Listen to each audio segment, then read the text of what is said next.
Hey everyone, thanks for joining me for another edition of Live with Mare. Sorry I took the last couple of days off. I just needed a few days, but I'm back. And this week is a big league lineup. Starting with tonight, Jack Leiter is going to join. And tomorrow it'll be Lauren Shahadi from MLB Network. She's one of my dear friends. She is awesome. So she's going to be with me tomorrow. I think we're going to tape that one at 5 o'clock, or I should say go live at 5 o'clock. And then we're bringing back trivia on Thursday with Troy Benjamin. He's a producer with us on the Yes Network. He has a ton of baseball and Yankees knowledge. So Troy Benjamin will be with me then. Trying to click in here to, there he is. We are at it now. He just needs to confirm, and we are in business. Waiting. You guys might know him as the guy that pitched 19 seasons in the big leagues, but he was a coworker of mine and a friend, and you know what? He is always a good conversation, so we should hopefully be able to get him on in just a second. Aw, my nieces are watching. Hi, Reagan. Hi, Quinn. Hi, Kelly. How are y'all doing? Got a lot of things to go over. What did you guys think about the, Al, if you're listening, you just have to accept the request. Let me cancel and try again. Let's see if we can get him on this way. There we go. Let's try again. Wait a few minutes. In the meantime, what did you guys think of the... Oh, yeah. There he is. Okay, what's up, Al? I have to tell you, this is the first time I ever did this. This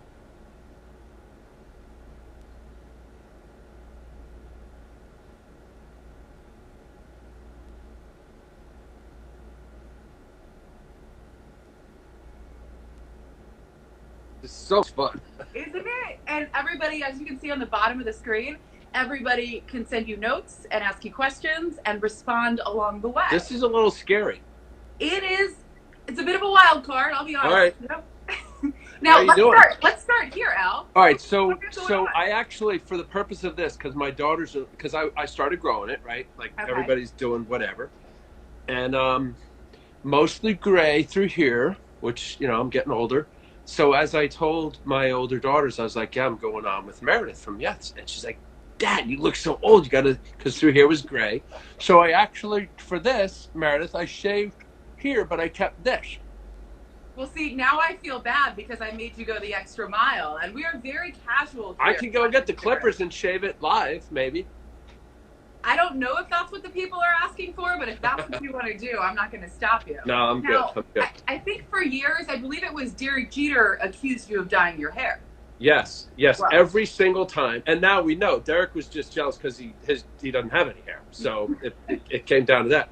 No, I don't dye my hair, but it's starting to get a little gray here and over here. But I'm lucky because I have the lighter hair, no pun.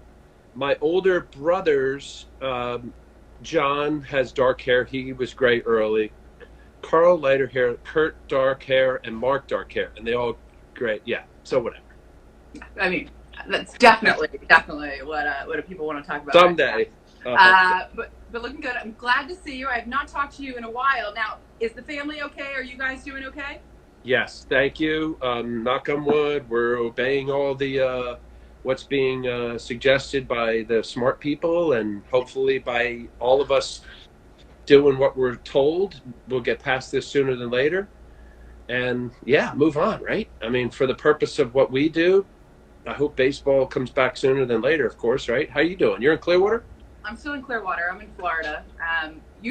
Somehow I'm. Oh, so you turned that around, right? Because when you told me you were on, you had the sign with Michael, but it was backwards, right, or something? See, when it's live, it's right side up, but when you record it back on screen record, it flips it. I can't figure out a way to. Maybe you just do this. Where do they get the most hits or views, likes, or whatever? It just depends. It depends. So if it's post, you might want to do this backwards, and then Or I could just lose it all together. We're very no. I like it. Early on in set design here, it's a very low budget production we have. All right, so I feel a little bad because I'm useless with following. So I have a private account, and I have like 10 followers, or my kids. That's it. But And is I your got Twitter, it. your Twitter is not private? Well, right? no, Twitter's public, right? So I do that publicly. Whatever, follow people, but the Instagram, I still haven't gotten either. My life is just not interesting enough where I feel like, what am I going to post? And then I don't know. I'm not ready yet for like the person. I don't know. There are always kind comments. You know that social media always provides Yeah, positive right. and kind comments. But you know what I'm doing right now? I'm tweeting it out that you're on right now. So that way the people in the Twitter sphere could also. Oh, I should have done that. Right. Damn. Yeah. Well, maybe I can still do that. You could retweet it if you could figure that out without connecting. So you're in Jersey, right? I am in New Jersey. Let's see if I could do this. Yeah. So how do the you kids still are. have a tan? So my two oldest, they work. What's that? I said, how do you still have a tan if you're inside in New Jersey? So you know what? I don't know how the hell that works because I tan easily. Let's see. I've been doing. You know what I've been doing? A lot of walks and a lot of bike rides. Nice. Yeah. Today was beautiful. Here in New Jersey, it was like 60-ish, and it was sunny. So last weekend, I went down to the beach. One of the days was nice. So yeah. Other than that, played a little basketball with Jack. We have a little hoops thing in the driveway. We're out there for a while. Now, does he spot you points or do you spot him points? Oh no, he kills me. So the other day, I'm awful. Like I move like an old man, and he's pretty good, athletic kid. I got winners. Like if I made it, I got it. If he scores, I get the ball, and I didn't have to take it back. So you're just running and gunning right away. You're just turning and going right up if you get a rebound. Well, it's just we just have one one basket. You got to go back to the key and reset. But you don't have to do that. But he still killed me. It was like 15 to, I think I got like 6 points. It's a shame. But you know what? Age. A lot of fun though, I'm sure, to spend some time with the kids that maybe you wouldn't get otherwise. Yeah, that's what I was saying. So you met, I think you met all my kids over the years. So my oldest, both of my older girls have graduated college. They're in the city. One works for Penguin Random House, the other works at Bloomberg. So now they're here. So like everybody's like dispersed in the house and they're working from home. Jack's doing his semester from Vanderbilt here. My youngest is doing it online. So everybody's busy, but they're, it's all online. So we're doing it. You have a lot of energy though, so they're keeping you busy too, I hope. That is true. I do have a lot of energy. I've slowed down on all the bad stuff like candy and Red Bull. I'm down to one coffee. Now you can't even do that unless it's a drive-through. So I've been wearing out on an espresso machine. So that's good. Now I ask people for questions prior to you coming on, and we'll see the ones that are in real time being asked. But a lot of people wanted to. Oh yeah, look at that. Let me see. So hopefully they're being nice, right? Yeah, they're What's pretty your cool. Mets memory? Favorite Mets memory? It's got to be 1999. I can't see that. How do you scroll to the guy? Oh, right here. What A. Ramos? What's your favorite Mets memory? It's got to be 99 game, tie game, or we had the 163rd game in 1999. Flew into Cincinnati, ESPN Monday night. Good game. We win. Go on to play Arizona. That was the year we lost in Game 6 to the Braves, but. A. Ramos, definitely. Well, I shouldn't say definitely, because the World Series was pretty cool against the Yanks, except we lost. Didn't go the way that you would have liked it on that side. A lot of people were asking about Jack, since he's at home, not at Vanderbilt. He's got to be beside himself that he didn't get to have his full year, I would think. Yeah, so very upsetting to him. He had a good start to his season. And he ended up getting like a weekend start. I flew out to California right before everything shut down. They played UCLA, USC, TCU. He got a chance to pitch against TCU and a couple other starts. And then the following weekend was Kentucky, which would have started the SEC conference, and they shut it down. But Meredith, he's a freshman, and better that he's not a junior or senior. And, it is what it is. I don't know. What do you think? You think they'll have a? He's supposed to go up to Cape Cod and play for Orleans. I don't know. What I do you think that's think? gonna be. I think that's gonna be tough. I think it's gonna Yeah, be I do too. Starts like mid-June. I just probably delayed if it starts at all. But you know, he has some people at the house that he can hopefully play catch with. Can you still yeah. get down in the catcher position? No, no. I go like half. I go like Yogi Berra squat, and then that's good enough. Like I can't go any further. My right knee's like totally blown. Yeah. How's he keeping his arms stretched out though? Is he doing stuff in the backyard or? So what I did suggest, because when he came home, it was only March. I just said like start getting like more like workouts, cardio, like a winter workout, because for him to just keep throwing to maybe or maybe not pitch in June, so he'll start ramping up here soon. Kind of to let him lift and kind of think of it as a quasi mini off season.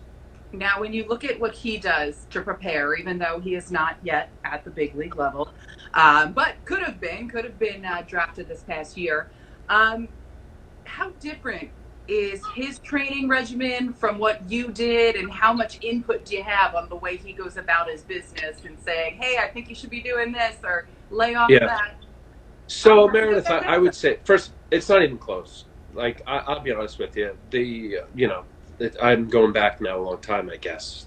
When I was in high school, we didn't know what we were doing. Like there wasn't strength coaches and programs and velocity camps and driveline and Rapsodo and TrackMan. Like the data, they even like for Jack from high school, like they know so much more, and their process and program and routine is so much better.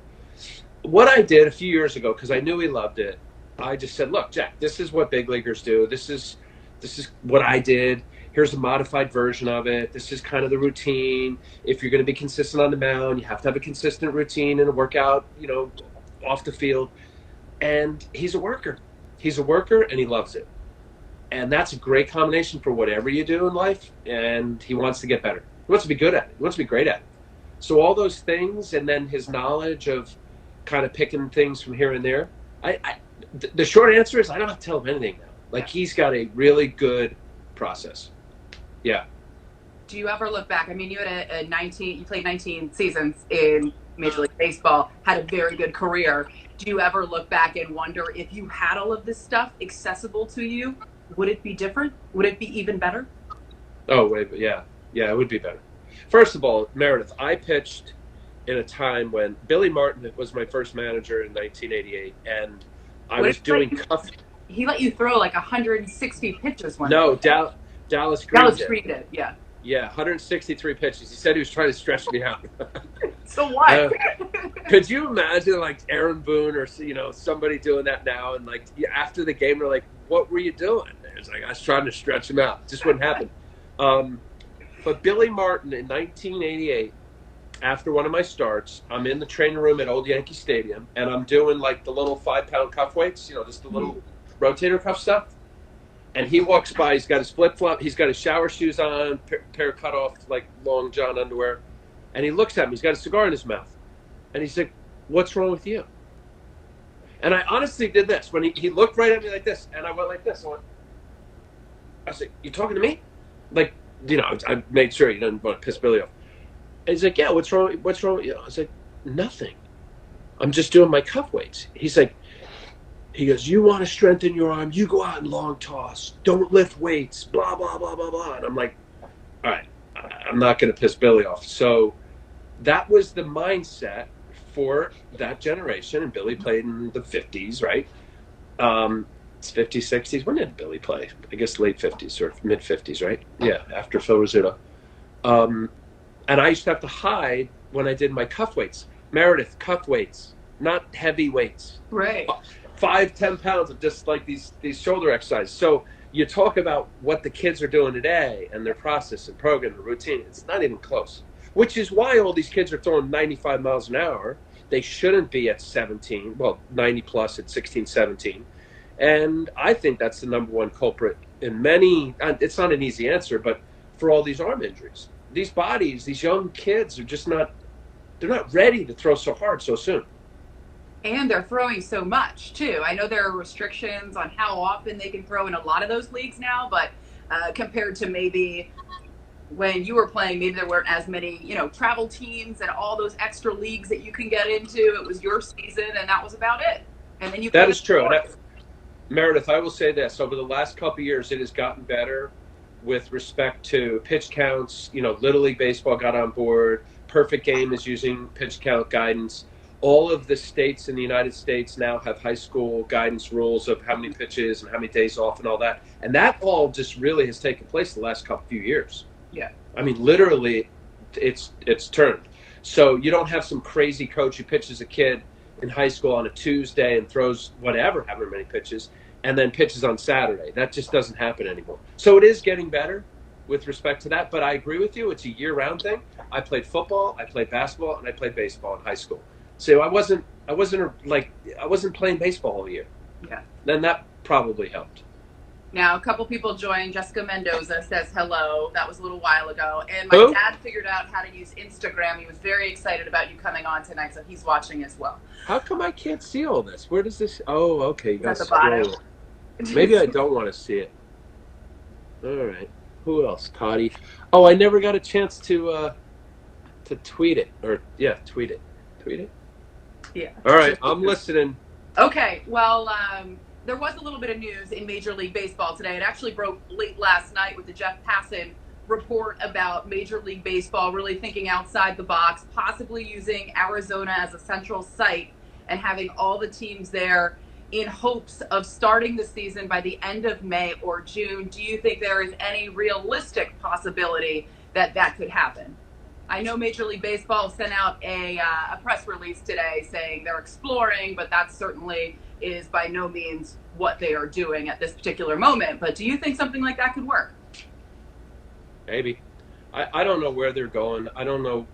Listen, I would imagine if we were involved, right, and we had a say, we would probably be kicking every single idea around, lifting every rock, trying to formulate, what about this? What about that? You think this would work? Would that work? Hey, let's maybe pursue this, maybe pursue that. So, I mean, just the broad stroke of, I never had spring training in Arizona, but there are a lot of spring training stadiums that are really close, that make sense. Unlike Florida, where, look at Tampa to Port St. Lucie, it's not an easy thing. And in Phoenix area, it's all within, 45 minutes you can kind of do. So, makes sense. Beyond that, all I know is this, Meredith. And I hear friends and people say, "Oh, well, if fans can't go, what would be the point?" What? We're talking about Billy Martin back in the day. I remember playing in old Cleveland Municipal Stadium, where we would sit in the dugout on a Wednesday night and count all the fans in the stands. Or up at old Milwaukee County Stadium, there were some cold nights in that stadium where you could count the fans. So with respect to if it means to at least get the product on the field and let's see some baseball and, the guys can play and Garrett Cole can get on the mound and, the Yes Network can throw it on there and we start watching baseball, I think that would be pretty psychologically good for people right now, wouldn't it? I think so. I think something would be better than nothing. Obviously, fans would want to be there, but I think that will eventually happen. The biggest concern would be safety, and if they could figure out a way to safely do it. So that is going to be first and foremost.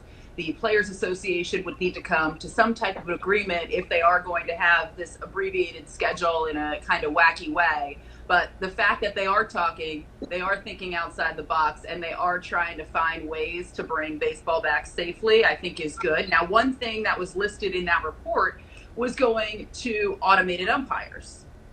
Like that or dislike that? Listen, if it means that 3 feet outside is a strike, I love automated strikes. I love robot umpires. If it means I can throw a ball over a guy's head and it's a strike, I'm all in. Listen, I know technology, we're evolving in life, in world, in all facets of business. So I think it's inevitable. But this is my contention with it.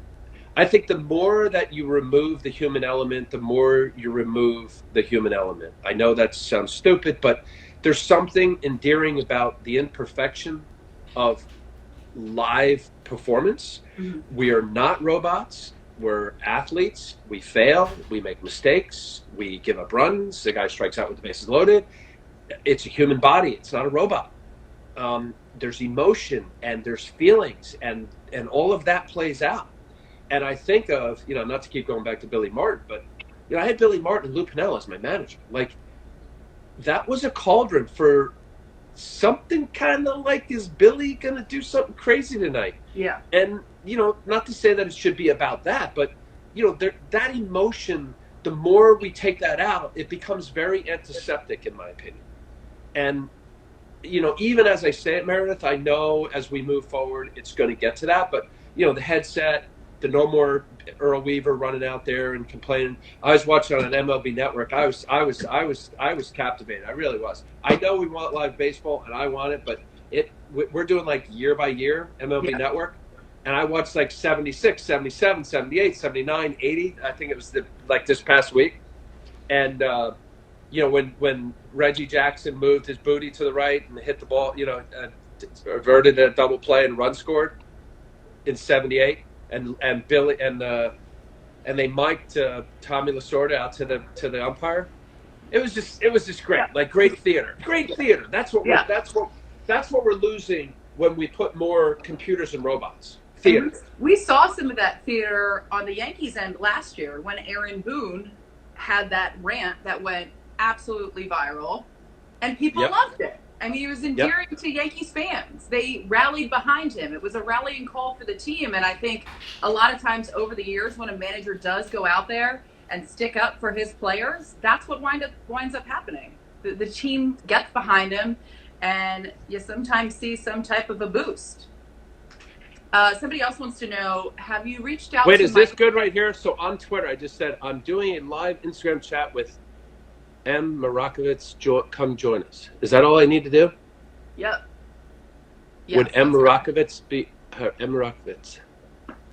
Yeah, they'll figure it out. Let's see if that works. I'm so pathetic. I really am.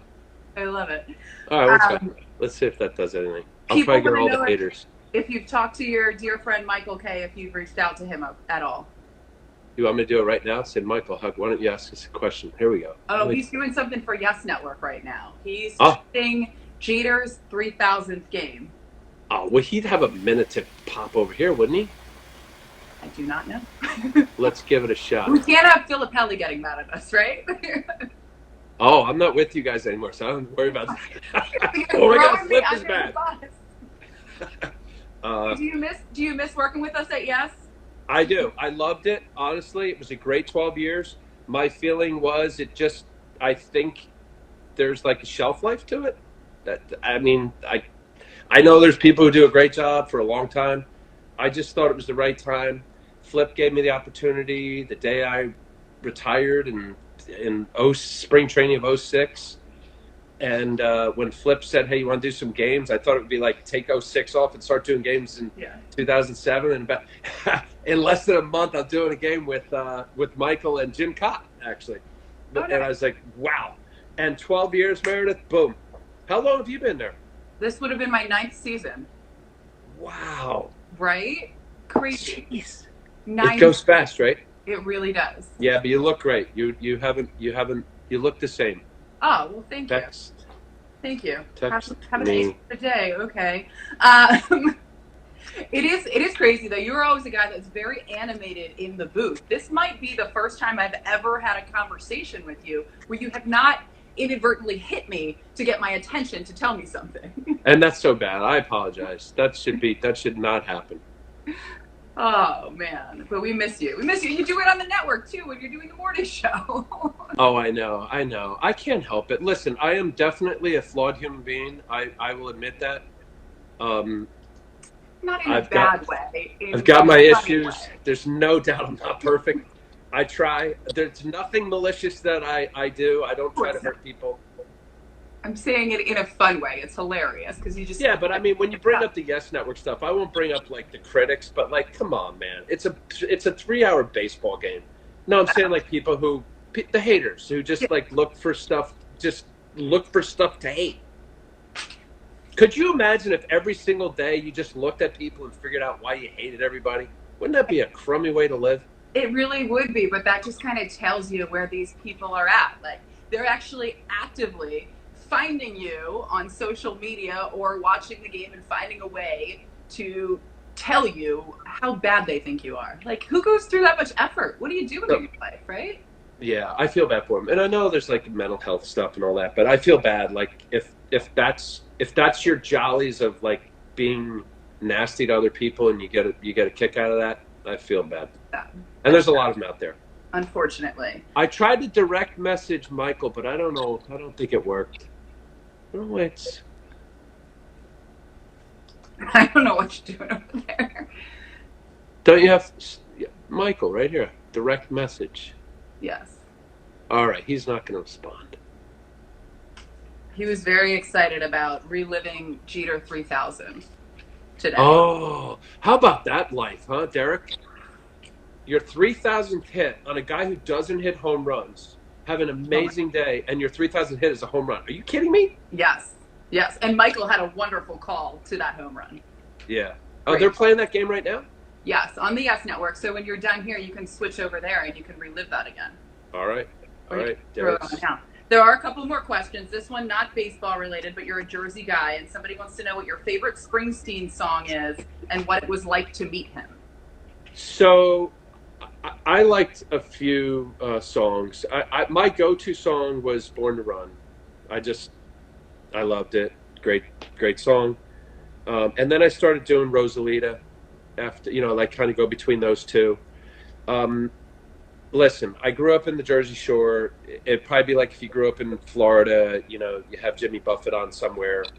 Springsteen, I mean, he's more than just the Jersey Shore, but, his high school was in my conference, so I used to play Freehold High School, and that's where Bruce went, and played Asbury Park, and all through Monmouth and Ocean County. So in 1988, Mattingly, Pagliarulo, I think Righetti was there. We went to watch Springsteen, the Tunnel of Love tour at the Garden. And after the concert, of course, Don Mattingly, got the backstage thing, right? So that was the first time I met Bruce Springsteen. He couldn't have been nicer.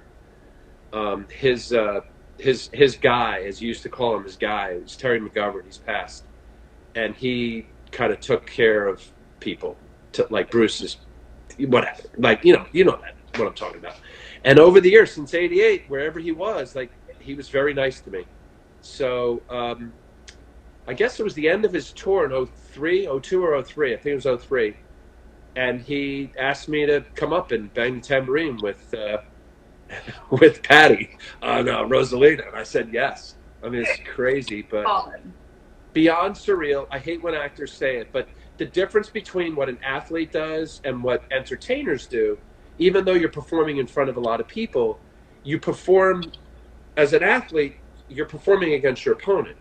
You know that there's 50,000 or 60,000 around you, but as a performer, as he introduced me, and I walked out from underneath the stage, and you're looking out. It's like, it was bad. I don't think I had enough beers to make me incoherent. Where was that show? It was at Shea Stadium. So it ended right. So that was the whole connection. Okay, that's what I thought. It ended his whatever that year for his tour. Now when they tour, it seems like they're touring for years. But yeah. Now, would more beers have helped you as far as staying on rhythm or hurt you with the tambourine? It didn't matter. I was pathetic. When he called and I initially said no. Actually, Michael Kay was there. I have a picture with me, my wife, Michael Kay, and somebody else with Bruce. Yeah. Michael came before we went back, and Michael was with. And he came back with me. Yeah, that's right. I got a photo of that. I wonder if Michael can bring that up, because he saves all that stuff. That's awesome. We'll have to text him at some point in time and see if he has that for another time. Yeah. Mike Medved was bringing that up.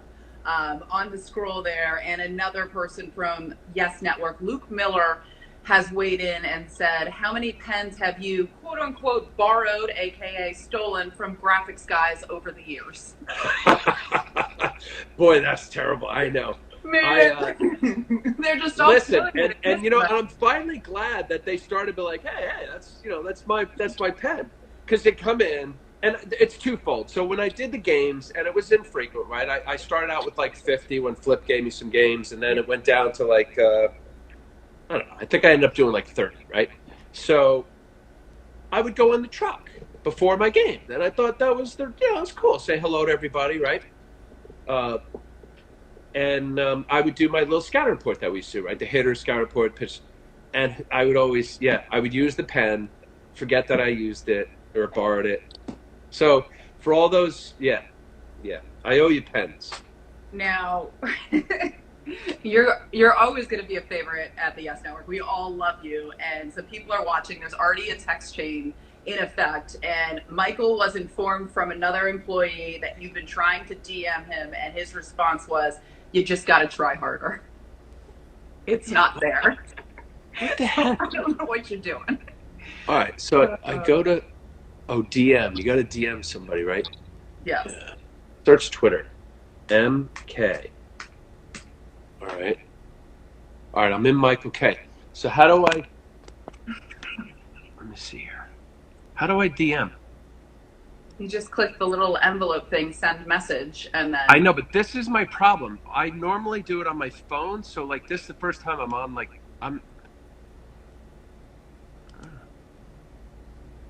Michael K. No. What's Michael K's handle? Real Michael K. Oh, that's why. I direct message somebody else. Real... Lord only knows who that was. No, it's like Michael K. I just DM some dude. All right. Oh, the little envelope? The little envelope. And then you type your message in the little envelope and you hit send. Boom, done. Oh, down here. Yeah. All right. While you're figuring that out, I'll ask you another question. Next. Fan from Montreal, Yankees fan from Montreal, wants to know if you think there will ever be a team in Montreal again. The Yankees, of course, were supposed to play that exhibition game prior to the season starting, which got canceled. So there has been a little bit of baseball there lately, but a permanent team. What do you think? Who is the person? It's a fan from Canada. All right. So fan from Canada. All right, let's see if this works. All right, so now he can't mess with me. I just sent it to him. Fan from Canada, I hope so, because that was some of the best time ever. What do I do? Mess this up.